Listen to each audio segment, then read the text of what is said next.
Welcome to Manufacturing the Workforce of Tomorrow, a new minicast brought to you by SME. I'm your host, Tony Meary, Director of Community Engagement and Workforce Innovation. In this minicast, we're going to dive deep into workforce development, exploring challenges, opportunities, and solutions that are shaping the future of manufacturing. Each month, I'll bring you insightful interviews with key industry leaders, sharing success stories, highlighting significant events, and providing valuable resources to help you stay ahead of the curve. Whether you're a seasoned manufacturing professional or just starting your journey, Manufacturing the Workforce of Tomorrow is your go-to source for the latest news and trends in workforce development. So join me every month as we work together to build a stronger, more resilient manufacturing workforce. Let's get started.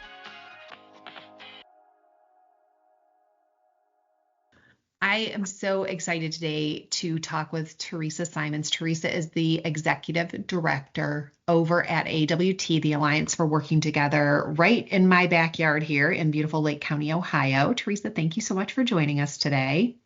Thank you for having me. And I think it's ironic that just today I'd sent another organization in to come and meet with you to highlight some of the amazing things that you're doing, because there are a lot of organizations that are manufacturing focused throughout the country. But I think one of my favorite things about AWT is that you are so focused on building the manufacturing pipeline of tomorrow. Can you tell us a little bit about how AWT got its start? Sure. So one of the things that's really unique about AWT, and we always make sure we're centered on that, is it was started by manufacturers trying to solve the need that they all had. So what could we do, come together and learn from each other and help each other in the future and help future manufacturers? So it was started by Roger Sustar and a group of manufacturing business leaders and manufacturing company owners. They would get together about weekly and they would talk about what was working and what wasn't. And they quickly came to the conclusion that they really needed to focus on engaging with students, getting people interested in manufacturing, promoting those rewarding careers in manufacturing, and upskilling the employees that they had to make sure they were retaining that talent and helping fill that gap that was going to come when their skilled people would retire. And who better to solve a problem than a manufacturer? It's what we do day in and day out. It's what we live and breathe. But more importantly, I think we have to look at the evolution. So let's talk a little bit about RoboBots, because this is a program where I really feel like you had the opportunity to go so young into middle school. And I know my kids have been at AWT RoboBots events for probably close to a decade. Tell us a little bit about the BattleBots program and how that's structured. So, one of the things that you need to do in order to get kids interested and excited and wanting to participate in things is you have to catch their attention. It needs to be exciting and fun. And so prior to RoboBots, Roger and Freedon Corporation, his company, had done a program called Cannons of Freedon, and they had been doing some projects with students as an explorer Boy Scouts Explorer Outpost. And they were having a lot of success getting people into their manufacturing company. So the kids would come in, they would work with the people on the shop floor, and then they saw that interest and ended up working there. There are several people that work for Freedon now that have been there since they found it in high school when they started doing cannons. So the goal was, let's take that whole idea and what was working for Freedon individually and expand it to all the manufacturers in the area. So they had seen a BattleBots competition and thought, this is really engaging, kids will be excited about it. And the model was formed that it would be a collaboration between manufacturing companies and students to build a bot. So we pair them up if they don't already have a sponsor. And a lot of times it's coming out of a school. So you'll have a school that has an advisor. They have a handful of students, up to 20 some, and we'll pair them with a manufacturing company. They work with those students from October through April. We're getting ready. We're in the final stretch here, 2 weeks before our competition. So we have the competition always the last Saturday in April. It's free and open to the public. And these kids, it's amazing when you see them work together. They're learning team building, delegation of tasks, working together, they can take that bot apart, put it back together very quickly. They know how to strategize their attack, maintain their battery life, the driving skills. It's just amazing. And Tony, you know, because you've been there a number of years, they've developed so many skills beyond just the machining portion of it. And so they get to battle it out. Part of the high school program, they also are judged on interview and documentation. So they're learning how to document the process, submit that, answer questions in front of a panel of judges. So many important skills across any occupation they go into. And at the end of the competition, you know, we're awarding best engineered, best interview, best documentation, and of course, whoever's going to win first, second, and third. So that the high school program started 15 years ago. So this April will be our 15th competition. So we're excited about that. If you follow AWT, there's a lot of information out there on the bots competition. We wanted to make sure that we had that pathway for students from middle school. So we added a 3-pound bot and have a smaller cage. And the same thing, the students are working with manufacturers, building those bots throughout the season. They get to compete against other schools. And while they're in that competition, they can look across the gym and see the high school students and how they're battling their 15-pound bot. So it shows them that next step. And many of those students then go on to become engineers, to work for manufacturing companies. We're very proud to have several of the people that have come through our competition have now come back and judged for us. There's 3 different teams that have a former RoboBots competitor who's now their industry advisor. So you're really starting to see that come full circle. And it's a great way for them to interact and develop those relationships with the manufacturers.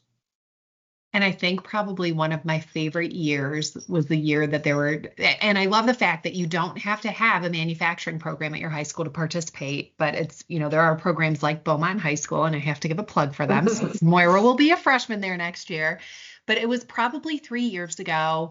It was the team from Ashtabula had, there was something wrong with the Beaumont bot, and Ashtabula was like the final, and they said, you know what, we'll give them an extra 5 minutes. So for me, it's like you also teach compassion.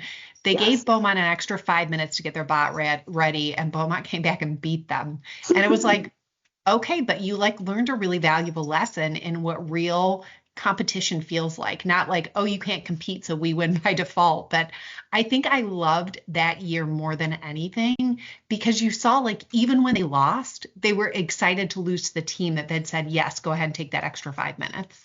Yeah, absolutely. And you also see often when teams are out, they will come to the aid of other teams when there's a team that's still viable, but they are missing a part. You know, they don't have an extra wheel. They'll take wheels and other parts off of their bot and give it to another team. So yes, absolutely. The compassion, the teamwork, and the, you know, how you should be competing. Camaraderie. It's really refreshing to see. And I think for anyone, that's another reason why I like that we have it free and open to the public. So obviously we have hundreds of students that are competing and their families are coming to watch, but we also have a lot of people from the community that come in and get to see that. So I think that's always reassuring for everybody to say, this is the next generation and this is what it looks like for manufacturing. And it's very impressive to watch.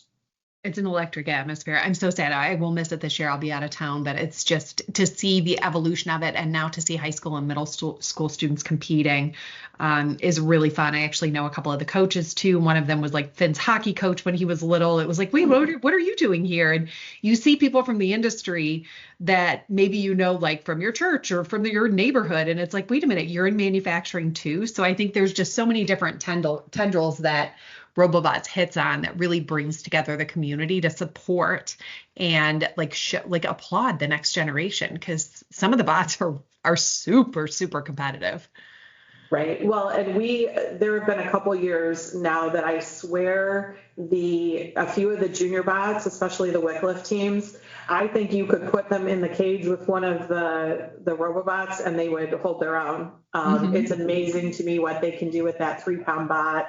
And, part of what we're trying to do too is make sure that these kids understand the connection between what they're doing and what those career pathways are for them in manufacturing. So not only the connection to the manufacturers, but understanding some of the career pathways they can follow. And we are here as a resource to help them make those connections too.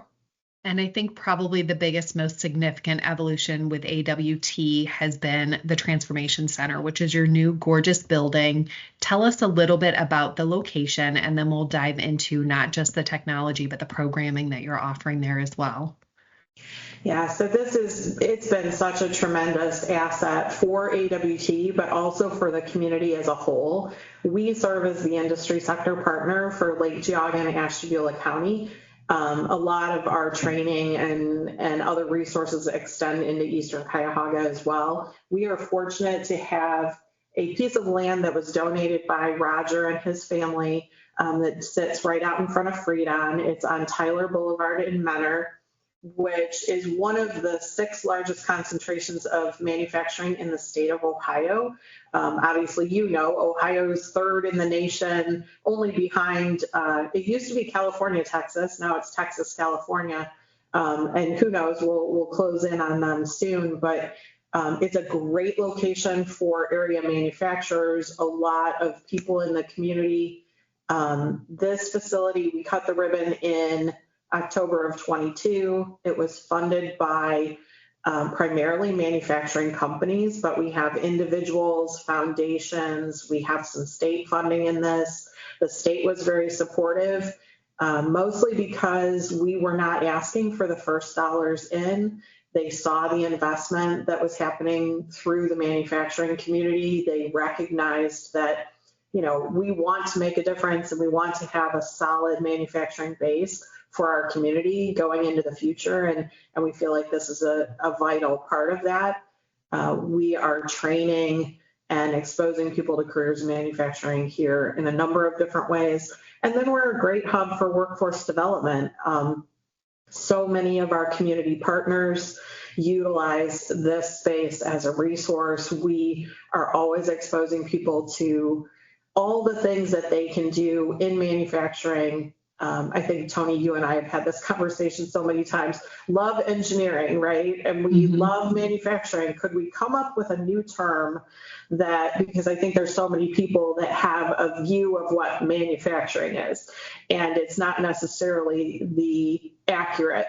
So this building has a lot of glass. It's all very open. Most everything other than the equipment is on casters, moves in and out. It's a very flexible space. We have about 12,600 square feet. And for people that don't have someone in manufacturing already, where they could walk into a facility and see how high-tech manufacturing is today, they can come here and see that. And so I think that's a huge part of it. It's also really connected a lot of people to, that's what AWT is. They're training and they're promoting rewarding careers in manufacturing, and it's through a lot of different programs for different age levels. And I'm a huge advocate of the K through gray. We have to build the pipeline and put our spokes out everywhere that we can. Let's dive into some of the programming that you're doing, starting with the youth, because I think it's huge that we start there and then we'll work our way back up through we'll start at the K and we'll work up to the gray. So we have been fortunate. When I started with AWT a few years ago, we had one full-time, one part-time, and one apprenticeship instructor. Today, we have a youth program coordinator who's full-time and an adult program coordinator who's full-time. So it's really allowed us to expand a lot of what we're offering. Our youth program coordinator will go into schools and work with students. Actually, she's been in as low as pre-K. So we have books, supply chain, and FIFO is her dog. Reading books, going through with the students, talking about, here's my tennis shoe. How many manufacturers, individuals, processes, and materials went into making that, getting them familiar with what manufacturing really means. Look around you, how many things can you touch right now that were not manufactured? And that's a hard challenge. So taking things into the schools, everything from Sphero robots and having them do jousting tournaments, to bringing schools here for field trips. We've done a lot more of that in the last year or so very grateful for the building for that. We're doing summer camps. We've been doing SMI summer camps for probably about 7 years now. This year we've expanded the age range. It was 5th through 6th graders. Now it's 5th through 8th graders. And we're doing 40 students per week. They're almost sold out already, and those are June programs. We wanted to expand what we were offering for summer camps. So rather than creating the wheel, having everyone register and do more weeks, we partnered with the YMCA and Salvation Army. They all have camps, and now they bring their students here for STEM days. So we do several STEM days throughout the summer with those campers. We expanded into STEAM days that we do throughout the school year. So the holiday Mondays, NEOEA Day. This Friday, we're doing Good Friday STEM Day. We're sold out and have a waiting list. I think it's about 40 students that will be here. So they come in for a couple hours. Parents drop them off, which is great because the parents come in, they see the wonderful high-tech facility, drop their kids off. They're thrilled to have a couple hours to do something, come back. The kids have had a great time. They've made something fun. I think this time they're doing skitter bots. We've done stained glass snowflakes in January. We made LED light up signs that they designed themselves a couple times ago. So it's all very unique things. It's not something you're going to be doing at home. Some of it could be from a kit, but most of it is our incredible STEM instructors coming up with projects. And we buy all the materials and we test it out, and then we do it with the kids. We have a couple students that have come through and done every single one of them.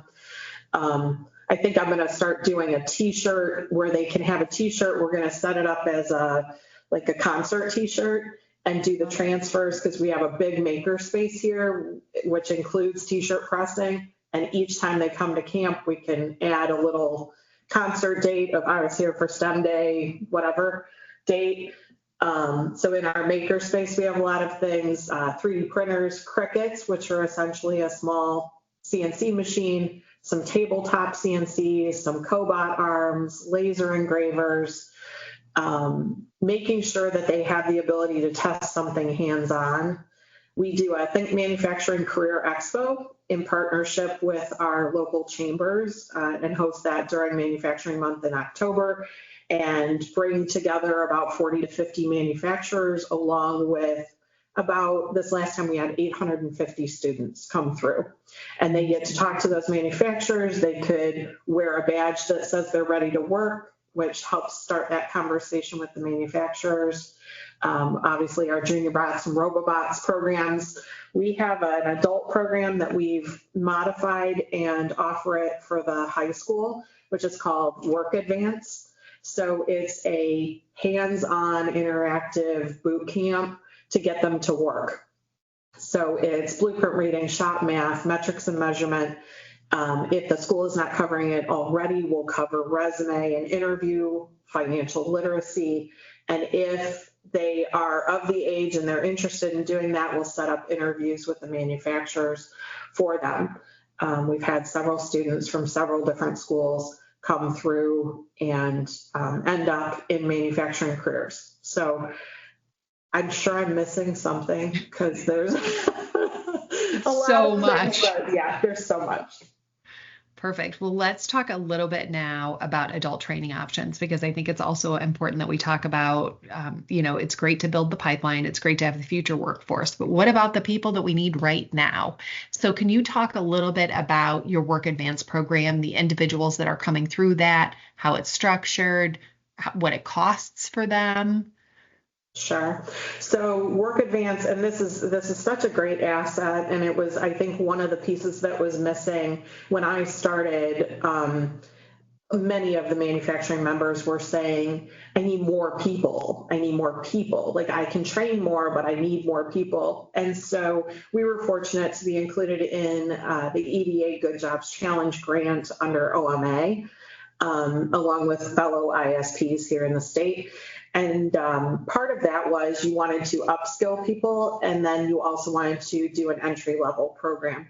So we put together this program, and it started from conversations with our board and other leading manufacturers in the area about, what would you get excited about if somebody walked in, didn't have a lot of experience, but you saw their resume, what are the things that would be meaningful to you?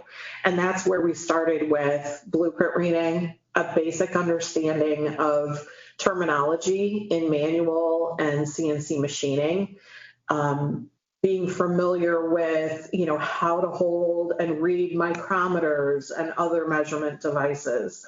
Shop math, huge thing. If we could have people come in with shop math, that would be so helpful.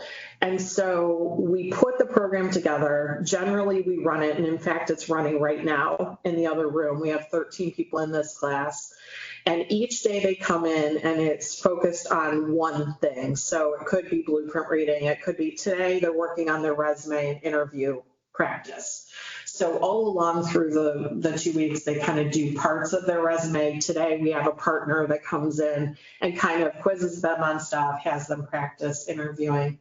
By Thursday, gosh, that's tomorrow. So Thursday, they will have the opportunity. We have manufacturers that understand these people might have experience and they might have none, only what they get here. But they are willing to entertain hiring people out of this program. So we will set up, I think tomorrow there's 7 manufacturers that will be here to interview. So they'll set up different little stations throughout the building, and each participant gets to interview with each of the manufacturers for about 7 minutes. So they go around, they give them their resume, which is huge too, because, if you don't have a resume or you need help with it, that's part of this program.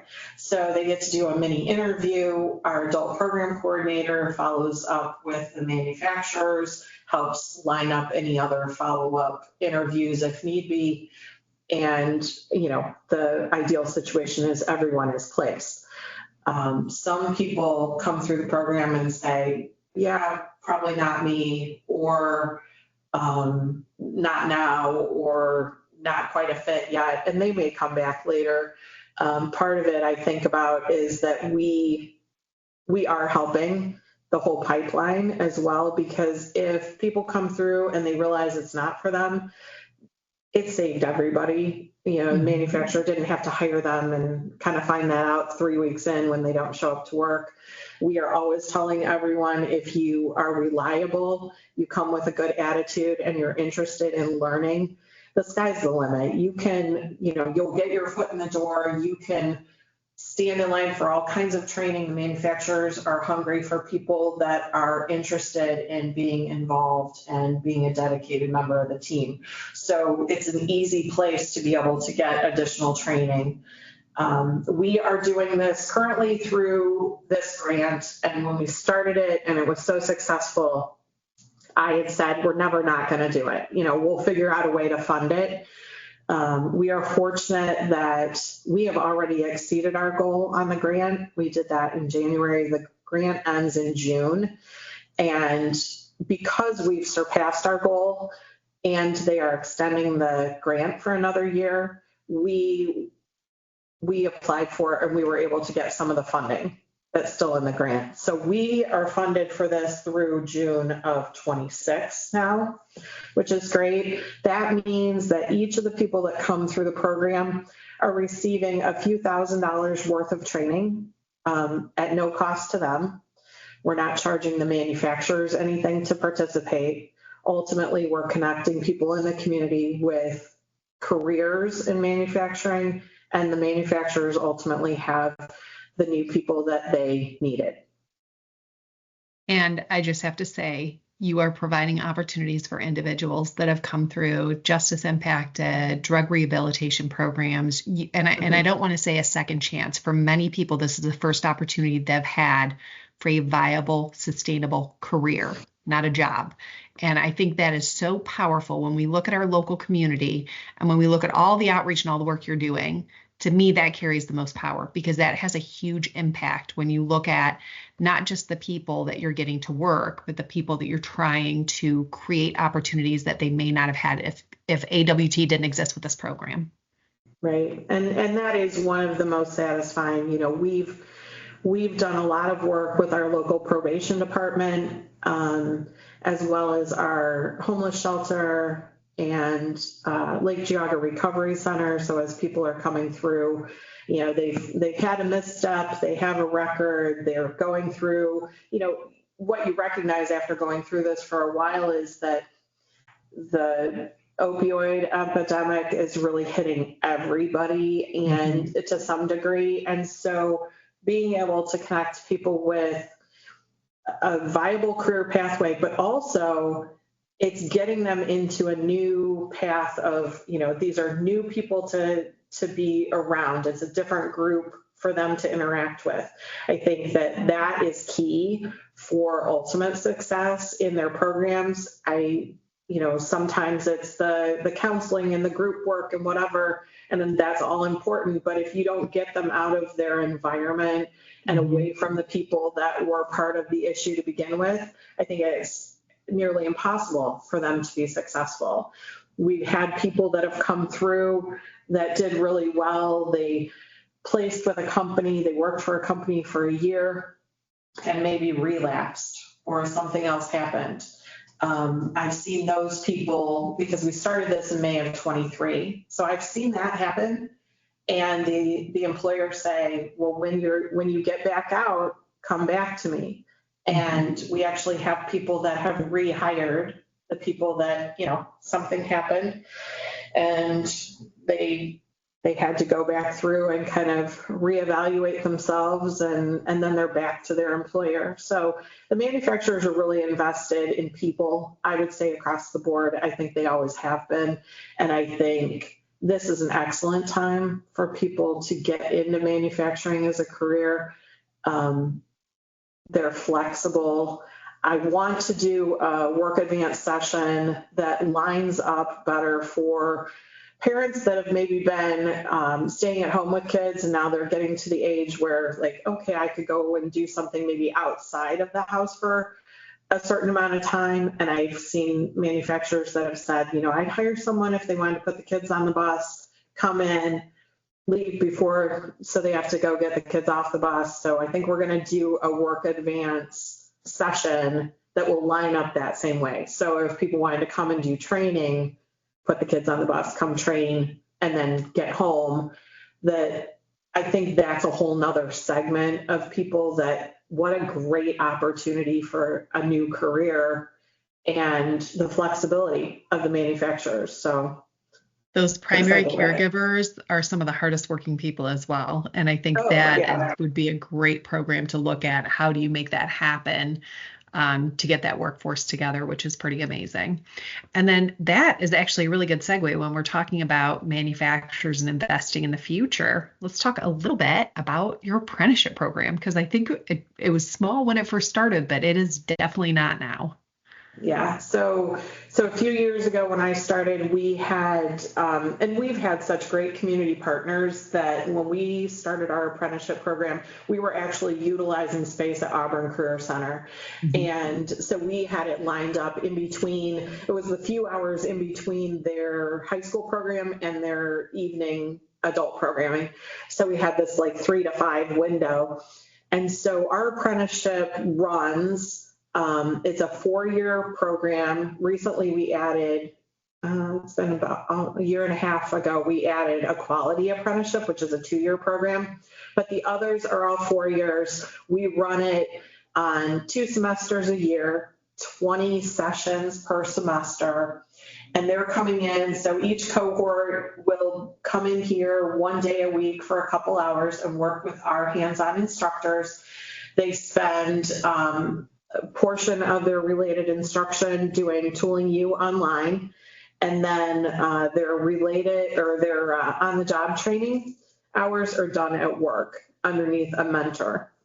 So part of the program is they're signing up to be in the apprenticeship program. Their employers committing to paying for that, and we're working with the employers to utilize tech cred in the state of Ohio. So we help them with how to register, make sure they're able to submit at the end, and they can submit each year. They can receive up to $2,000 per apprentice per year in reimbursement for training.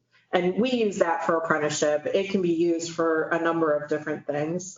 As the apprentices are working through the program, we're providing them with a Chromebook and books and jump drive, all the things that they need to be able to be successful in accessing their online training and working on their projects.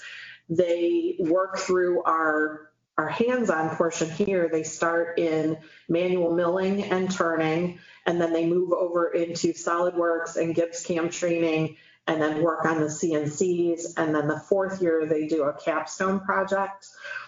All of the projects they do through the program are tools and tool holding that they can put into their toolbox and keep for their career, which is nice. They're earning $1 more an hour each year they're in the program as part of their contract with their employer. And that's in addition to whatever merit raises they may get at work. So it's a great way for individuals to come and have training. It's a great way for the manufacturers to be able to invest a little bit and allow that person to come here and have that time as they're going through our program. When I started, we had 1 instructor, and now we have 20. And across the United States, when I have conversations with people, they'll say our hardest thing is to find instructors. And we need to do some train the trainer, and I agree. We need more people that can instruct. But we've seen a lot of success in knowing who is good at what they do and hiring them to teach that portion of it. So we have instructors that are absolute master machinists at manual milling. So they come in and they teach that part. I'm not asking them to teach every class. I'm not asking them to teach every day. They come in and teach that for one section, 1 day a week, and somebody else teaches them SolidWorks and someone else does CNC and so forth. So we've been very successful with that. The other part of that is every one of those apprentices is gaining the knowledge of all of that history, the knowledge base, the skill set from all of those people and their experience in their own shops. So it really benefits everyone across the board. We continue to add more instructors. It makes it nice too, because if somebody has an issue and they're like, flat tire, can't make it in, we can call someone else very quickly. And so we've talked a lot about that training model in the state, and hopefully we'll see more training organizations do that. Our apprenticeship is, I think right now we have about 70 people in apprenticeship at different levels. We've had a couple cohorts graduate. We're looking at graduation for cohort 3 in June. Once they've received their journeyman certificate, we also invite them back if they would like to teach. So we've had a couple that have come back for that. One of the things that came about from apprenticeship training was the employers are like, that's great. And I have people in apprenticeship, but I have these other people that I just need them upskilled quick. I need something quickly. And so we listened to the manufacturers, and we've offered series of 3 or 5 different SolidWorks trainings where they can send people for a couple days, 1 week or over a couple weeks. We'll do blueprint reading, GD&T. We partnered with the ERC to do a supervisory boot camp, which has been really successful, where they have their instructor. They come here and do it at our facility. It's provided at a discount to our members as well as theirs. And manufacturers can send those people that were great on the shop floor, so they promoted them, and now they're supervising their friends. And they've never been in that situation before, and how do they handle that? So it gives them a 1-day boot camp and some skills and ways to handle situations that will hopefully make sure that they're successful and happy about the promotion to lead or supervisor. And I think the most baffling thing, I'm going to put you on the spot for the stats from last year, but you do this with a team of how many people? So I have myself and 3 others that are full-time. And then we have our apprenticeship instructors are all independent contractors. And the STEM instructors that come in and help with SMI camp and STEM days are all independent contractors. They're teachers in our local schools. Most of them are STEM focused teachers in their schools, but we only have them when they're not at school. Yeah, it's a small staff, but it's huge compared to when I started, and we keep adding more and more programs, so everyone just keeps moving faster and faster. And what were your numbers of impact for 2024? So in 2024, we interacted with over 23,000 students across, I think we said 12 different counties, because we also go out and do like the Cleveland Guardians STEM Day. We're going to be doing that again this year. So we'll go and take a project, and there's about 4,000 students that come through. And last year they came through, we did a project with all of them as they came through. And then it was a great way to have the teachers that were bringing them through come back to us for other things. So we saw a lot of field trips and stuff after that. We trained over 500 adults through adult programming. So whether that was apprenticeship or standalone training or work advance, our goal on the Good Jobs Challenge grant, it was a 3-year grant that ends in June. Our goal was 449 for the full grant. And I think right now we're at 487. And in signing up for the next year, I think I took us to 550 or something. And I would imagine we'll be up over 600 fairly easily. We don't like to just meet goals. We like to kind of crush them. So, but it's really picking up momentum, and it's great to see when people apply, like for work advance, they will say, I heard from a friend or a neighbor. We have one guy that's here right now. He's a full-time Uber driver, and he heard from a passenger about work advance. Yeah. I love it. Well, I cannot thank you enough for the time and dedication that you all are putting into building the next workforce for our region. Your programs are outstanding. We'll have more information in the follow-up blog as well. But thank you so much for taking some time to chat with us today. Absolutely. Thank you for having me.